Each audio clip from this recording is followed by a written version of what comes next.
वालेकुम गाइस, मेरा जैसा कि मेरा यूट्यूब चैनल हमजाद ऑफिशियल। रुको जरा, तो आज सबर हम करो। अपना दूसरा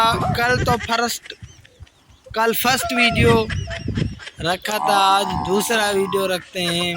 जैसा कि आपको हम बताने वाले हैं कि ये नीम है, इसको तो आप जानते नहीं होंगे, इसीलिए मैं आपको दिखा रहा हूँ।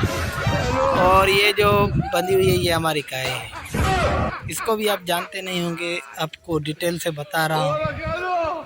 इसीलिए यार सपोर्ट करो, सब्सक्राइब करो, लाइक करो, रुको जरा, वीडियो को सबर आगे करो। शेयर करो, ताकि हम आपको डेली व्लॉग बनाते रहें, आपको दिखाते रहें। तो आप लाइक सपोर्ट करोगे तो हम डेली व्लॉग बनाएंगे। बाकी खुदा हाफिज़।